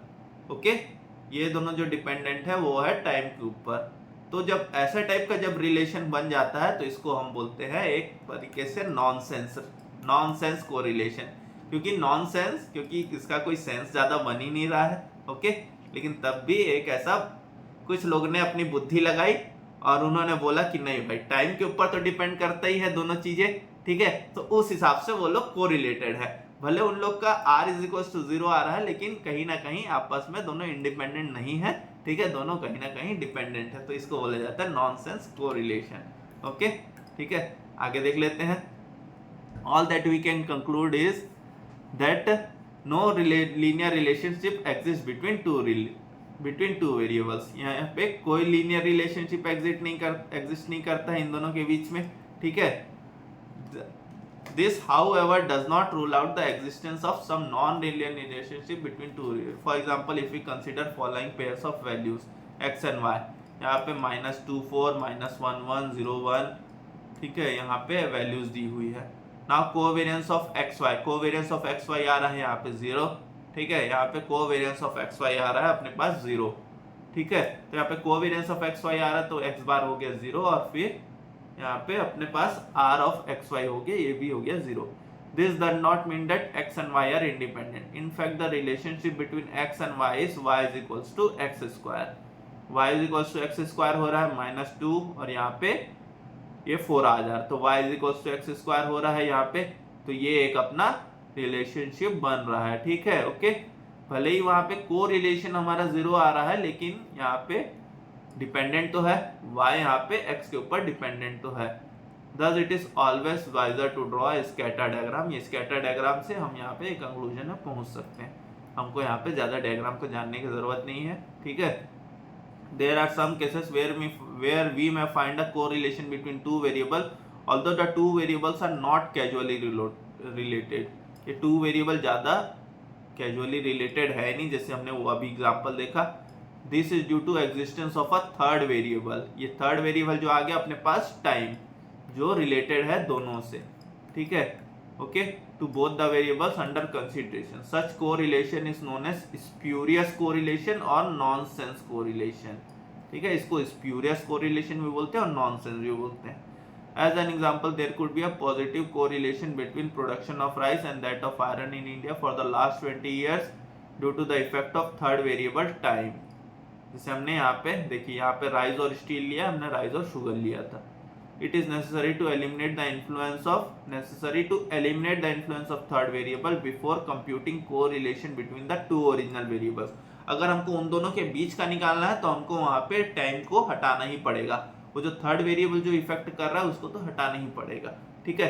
Correlation coefficient measuring a linear relationship between two variables indicates the amount of variation of one variable accounted for by other variable, ठीक है। यहाँ पे लीनियर रिलेशनशिप होता है, ठीक है, दो वेरिएबल के बीच में। ओके, ये तो हमको पता है। The better measure for this purpose is provided by the square of correlation coefficient known as coefficient of determination। This can be interpreted as the ratio between the explained variance to the total variance, ठीक है। Okay, यहाँ पे अगर हमको ये इसको निकालना है तो हम यहाँ पे r स्क्वायर से निकाल सकते हैं, जिसको बोला जाता है r square is equals to explained variance upon total variance.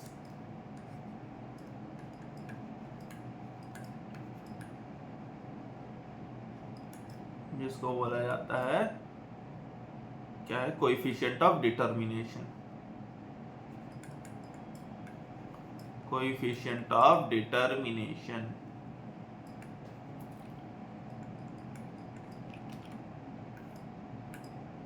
Okay.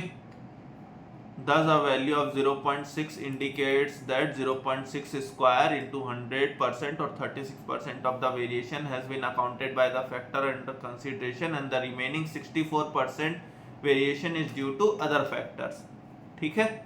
Okay, तो मतलब जैसे अगर हम यहाँ पे 0.6 आ रहा है वैल्यू r का, तो यहाँ पे जो 0.6 का जो हम परसेंटेज निकालेंगे, ठीक है, यहाँ पे जो 0.6 का स्क्वायर करके जो परसेंटेज निकालेंगे तो उससे हम पता कर सकते हैं कि ये जो वेरिएशन है वो जो हम जो फैक्टर जो कंसीडर कर रहे हैं उसी से है, ठीक है। ओके, हम जो फैक्टर जो कंसीडर कर रहे हैं उसी से। हम अगर सोच रहे हैं कि यहाँ पे जैसे शुगर प्रोडक्शन से अगर यहाँ पे राइस का प्रोडक्शन बढ़ जा रहा है, ठीक है। या तो अगर हम यहाँ पे ले रहे हैं कि यहाँ पे टाइम से हमारा यहाँ पे राइस का प्रोडक्शन बढ़ जा रहा है, तो हमको यहाँ पे जो फैक्टर कंसीडर जो करना है, अगर उसको अगर सॉरी हमको वहाँ पे हमको वहाँ पे फैक्टर जो भी हम वहाँ पे अंडर कंसिडरेशन लेते हैं, ठीक है, अगर हमको उससे अगर हमको रिलेशन निकालना है तो वो हम इस तरीके से निकाल सकते हैं, ठीक है।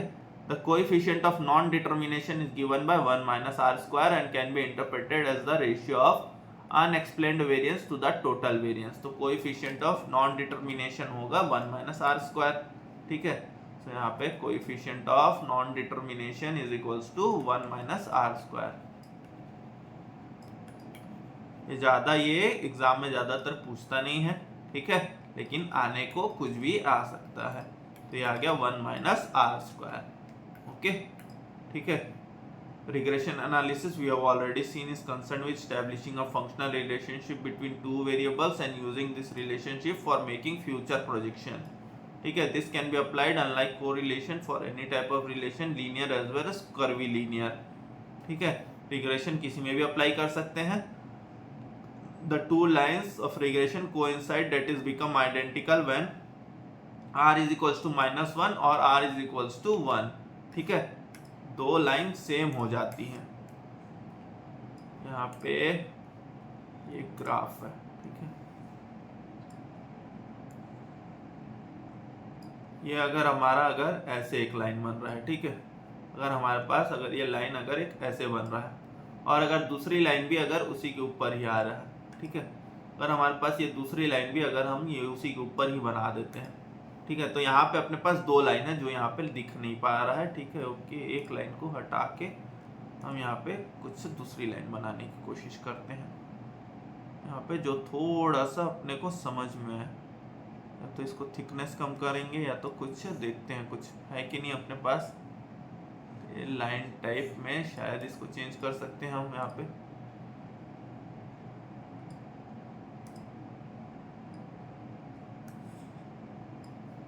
लाइन टाइप से हम यहाँ पे डॉटेड लाइंस ले लेते हैं, ठीक है, ओके। तो यहाँ पे अगर हम ये दूसरी लाइन बनाते हैं, ये क्या है, डॉटेड लाइंस। यहाँ पे देखिए ये अपने पास आ रहा है एक डॉटेड लाइन से और यहाँ पे एक नॉर्मल लाइन है, ठीक है। यहाँ पे उतना अच्छा समझ नहीं आ रहा होगा, लेकिन ये अपना एक डॉटेड लाइन है और एक नॉर्मल लाइन है। तो इस केस में क्या हो जाता है, इस केस में हमने देखा है r इज इक्वल्स टू -1 होता है, इस केस में r इज इक्वल्स टू -1 अगर ये ऐसे जा रहा है, ठीक है, ओके। और अगर हमारा यहाँ पे दूसरे तरीके से बनाएंगे, अगर हम यहाँ पे दूसरे तरीके से बनाएंगे, ठीक है, यहाँ पे फिर से हमको लाइन टाइप चेंज करना पड़ेगा, हमको फिर से ये नॉर्मल लाइन लेना पड़ेगा यहाँ पे,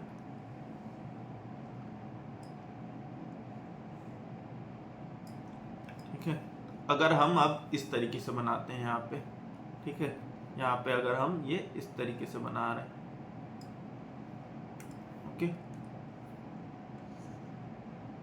फिर से लाइन टाइप चेंज करेंगे, यहाँ पे डॉटेड लाइंस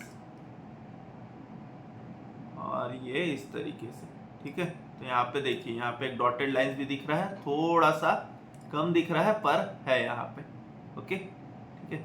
तो मैं यहाँ पे इसी के ऊपर ऐसे ही ले लेता हूँ, ये मान लेते हैं कि ये उसी के ऊपर ही है, ठीक है। तो अगर ऐसे टाइप का अगर केस होगा दोनों अगर, तो ये r इज इक्वल्स टू 1 हो जाता है, ठीक है। तो हमने तो देखा ही है कि ये अगर ऐसे सिंपल अगर ऐसे स्ट्रेट लाइन बन रहा है तो r इज इक्वल्स टू 1 और ऐसे नीचे बन रहा है तो r इज इक्वल्स टू -1, ठीक है, ओके। तो यहाँ पे अगर दो रिग्रेशन लाइन अगर उस तरीके से चल रही है, अगर आइडेंटिकल है तो वो तो या तो r इज इक्वल्स टू -1 होगा या तो r इज इक्वल्स टू 1 होगा। In other words, there is a perfect negative or positive correlation between two variable under discussion.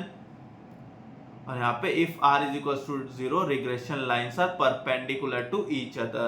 यहाँ पे r is equals to 0 होगा तो regression line perpendicular to each other होगा। यहाँ पे ऐसा केस होगा, देख सकते हैं यहाँ पे ये लाइन बनाते हैं, फिर से हमको लाइन टाइप चेंज करना पड़ेगा, नहीं तो क्या है फिर डॉटेड लाइंस आ जाएंगी, ओके। यहाँ पे लाइन टाइप हमने चेंज किया, ये आ गया ऐसा, ठीक है, ये आ गया ऐसा, ये आ गया अपने पास ऐसा, ठीक है। अब अगर अपने पास अगर एक लाइन अगर ऐसा बन रहा है, ठीक है, और अगर अपने पास अगर दूसरा लाइन अगर ऐसा बन रहा है, ठीक है, तो ये लाइन क्या हो गया, ये line perpendicular to each other हो गया, ठीक है। ये लाइन हो गया, यहाँ पे अपना एंगल बनेगा 90 डिग्री। जब अपना एंगल अगर दोनों के बीच में अगर 90 डिग्री एंगल बनता है तो इसको हम बोलते हैं परपेंडिकुलर टू ईच अदर, ठीक है। तो ये लाइन अगर ये परपेंडिकुलर टू ईच अदर है, ठीक है, ये लाइन अगर परपेंडिकुलर टू ईच अदर, यहाँ पे तो हमने इसको यहाँ पे क्रॉस कर दिखा दिया है, ठीक है। यहाँ पे एक पॉइंट में जहाँ पे क्रॉस हो रहा है, लेकिन क्या है, ये अपना दिशा अलग जा रहा है, ये अपना अलग दिशा में जा रहा है, ठीक है। दोनों अपने दिशा ही अलग जा रहे हैं, ठीक है, दोनों एक दिशा में जा ही नहीं रहे हैं दोनों लाइन, ठीक है। दोनों लाइन अगर एक दिशा में जा ही नहीं रहे हैं तो इन दोनों के बीच में कोई कोरिलेशन नहीं है। तो इस केस में आ जाएगा r इज इक्वल्स टू 0, ठीक है। दोनों अपना एक दिशा में नहीं जा रहे हैं, एक बोलता है मैं उस तरफ जाऊंगा, एक बोलता है मैं इस तरफ जाऊंगा, भले दोनों के बीच में 90 डिग्री एंगल बन रहा है, ठीक है, लेकिन ये दोनों एक दिशा में जा ही नहीं रहे हैं, एक जा रहा है नॉर्थ, एक जा रहा है ईस्ट, ठीक है। तो यहाँ पे इस केस में r इज इक्वल्स टू 0 हो जाएगा, हमारा कोरिलेशन इज इक्वल्स टू 0, ठीक है। ये सारी चीजें भी अपने को ध्यान देने की जरूरत है, क्योंकि कई बार ऐसी चीजें अपने को एग्जाम में पूछ लेता है, ठीक है। तो हमने यहाँ पे लास्ट में अभी क्या देखा, हमने यहाँ पे लास्ट में 3 चीजें देखी जो अपने को एग्जाम में पूछ सकता है, ठीक है। इफ 2 लाइन्स, ठीक है, इफ 2 लाइन्स मतलब क्या बोलेंगे, कोइंसाइड विथ ईच अदर, ठीक है, कोइंसाइड विथ ईच अदर, या तो उसको वर्ड्स क्या बोलेंगे, थोड़ा सा एक बार वर्ड देख लेते हैं। यहाँ पे इफ 2 लाइन्स आर आइडेंटिकल, ठीक है, if 2 lines, if 2 regression lines are identical, ऐसा लिख लेते हैं, ठीक है। If 2 regression lines are identical, ठीक है, are identical, then either r is equals to 1 or r is equals to -1, ठीक है, ओके। और एक दूसरा case, if 2 regression lines are perpendicular to each other, if 2 regression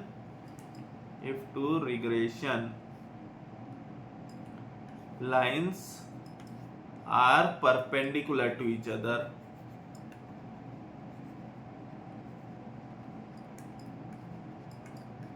are perpendicular to each other, then r is equals to 0, okay, ठीक है। सो यहाँ पे हमने आज रिग्रेशन के भी सारे कॉन्सेप्ट्स खत्म कर लिए, ठीक है। एग्जाम्पल क्वेश्चंस है वो तो आप लोग पता है, आप लोग अपने तरीके से देख लीजिएगा, ठीक है, ओके। कोई भी डाउट हो आप लोग मुझे पूछ सकते हैं, मुझे डिस्क्रिप्शन बॉक्स में ईमेल आईडी दी हुई है, आप पूछ सकते हैं। अब हम इसके नेक्स्ट क्लास में देखेंगे इसके जो एक्सरसाइज क्वेश्चंस है, set A, set B, set C, ये सारे हम आगे के क्लासेस में हम इसको सॉल्व करेंगे, ओके। सो अब मिलते हैं हम नेक्स्ट क्लास में, तब तक के लिए गुड बाय एवरीवन, अच्छे से पढ़ते रहिए, अपने सेहत का जरूर ध्यान रखिएगा, स्वस्थ रहें, मस्त रहें, बाय बाय एवरीवन।